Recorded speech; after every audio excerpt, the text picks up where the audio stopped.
Bismillahirrahmanirrahim. Assalamualaikum warahmatullahi wabarakatuh. Inilah hadis-hadis tentang Bani Israel yang diriwayatkan dari Imam Bukhari. Yang pertama dari Abu Hurairah radhiyallahu anhu. Bani Israel dulu selalu dipimpin oleh para nabi. Setiap kali seorang nabi meninggal dunia, maka akan digantikan lagi oleh nabi yang lainnya. Dan sesungguhnya tidak ada nabi lagi setelahku, tetapi akan ada khalifah yang sangat banyak. Para sahabat bertanya, apa yang kau perintahkan kepada kami? Beliau menjawab, penuhilah baiat yang pertama, berikanlah hak mereka, karena sesungguhnya Allah akan menerima, Allah akan meminta pertanggungjawaban terhadap kepemimpinan mereka. Dari Abu Hurairah radhiyallahu anhu bahwa Rasulullah Shallallahu alaihi wasallam bersabda, sesungguhnya ada 3 orang Bani Israel, satu di antaranya terkena penyakit kusta, botak, dan seorang lagi buta. Allah mulai menguji mereka di mana Dia mengutus satu malaikat untuk mendatangi orang yang terserang penyakit kusta, seraya berkata, apa yang paling kamu sukai? Ia menjawab, warna yang indah dan kulit yang mulus, karena orang-orang telah menghinaku. Lebih lanjut, Rasulullah bercerita, maka malaikat itu mengusapnya sehingga penyakitnya itu hilang dan diberi warna yang bagus dan kulit yang mulus. Selanjutnya malaikat bertanya lagi, harta benda apa yang paling kamu cintai? Ia menjawab, onta. Atau ia berkata, sapi. Demikian itu merupakan keraguan, karena salah satu dari orang yang berpenyakit kusta dan orang yang botak mengatakan onta, sedangkan yang lain mengatakan sapi. Maka ia pun diberi onta yang sedang hamil dan berkata, mudah-mudahan engkau diberikan berkah padanya. Kemudian malaikat itu mendatangi orang yang botak dan berkata, apa yang paling kamu sukai? Rambut yang indah dan kesembuhan pada kebotakan ini, karena orang-orang telah menghinaku karena kebotakan tersebut. Jawabnya. Maka malaikat itu pun mengusapnya, lalu tumbuhlah rambut yang indah. Setelah itu malaikat tadi bertanya, lalu harta benda apa yang paling kamu sukai? Sapi, jawabnya.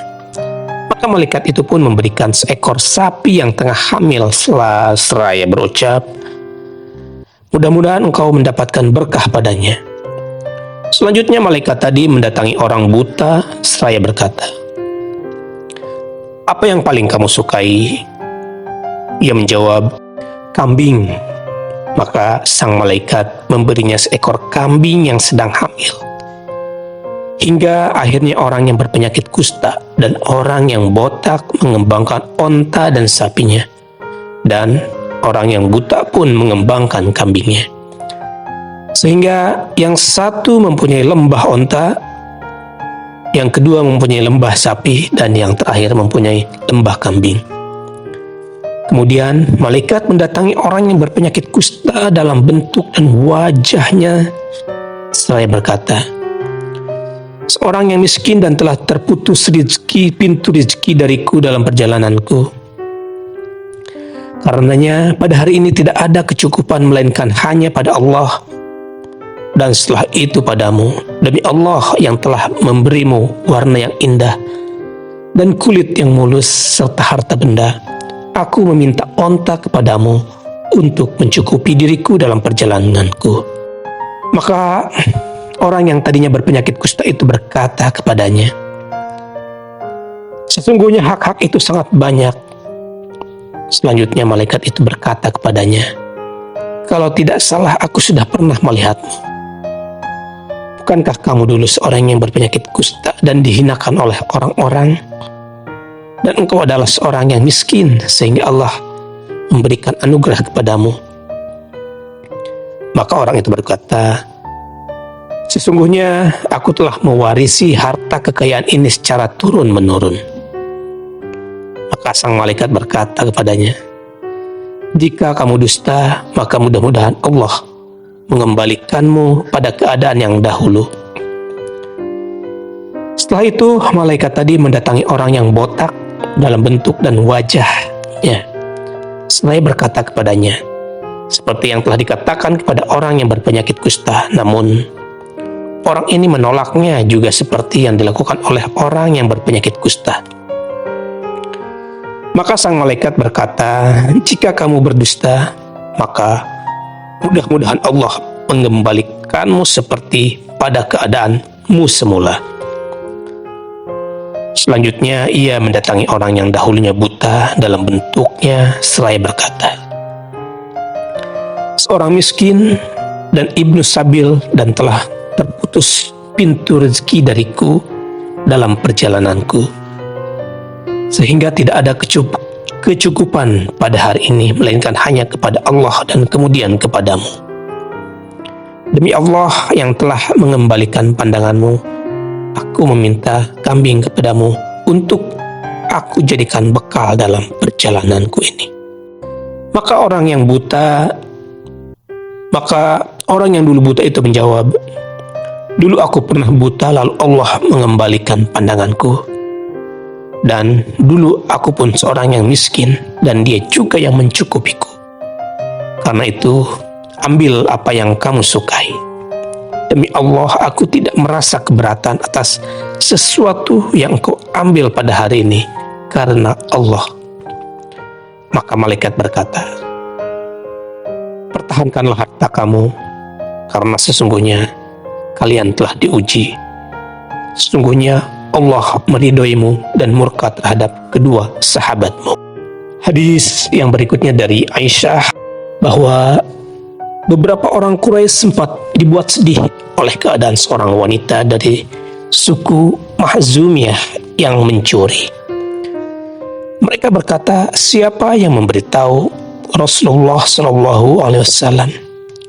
Lebih lanjut mereka berujar, siapa yang berani membicarakan masalah ini kepada beliau selain Usamah bin Zaid, orang kecintaan Nabi SAW?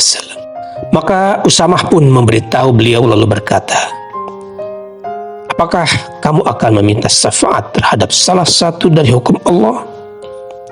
Kemudian beliau berdiri dan berpidato seraya berkata, sesungguhnya yang membinasakan orang-orang sebelum kalian, Bani Israel, adalah jika orang terhormat di antara mereka mencuri, maka mereka membiarkan begitu saja. Tetapi jika orang lemah di antara mereka yang mencuri, maka mereka akan memperlakukan hukum kepadanya. Demi Allah, seandainya Fatimah putri Muhammad mencuri, niscaya aku akan memotong tangannya. Dan hadis yang berikutnya dari Abu Mas'ud, ia bercerita Rasulullah SAW bersabda, sesungguhnya di antara yang diketahui oleh umat manusia dari ucapan kenabian adalah, jika kamu tidak malu, maka berbuatlah sesuka hatimu. Dan hadis yang terakhir dari Ibnu Umar radhiyallahu anhu berkata bahwa Nabi SAW bersabda, ketika seseorang atau Qarun menjulurkan kainnya karena sombong, maka ia ditenggelamkan, sedang ia dalam keadaan berteriak-teriak dalam bumi sampai hari kiamat. Itulah beberapa hadis yang berkaitan tentang Bani Israel. Mudah-mudahan bermanfaat. Wassalamualaikum warahmatullahi wabarakatuh.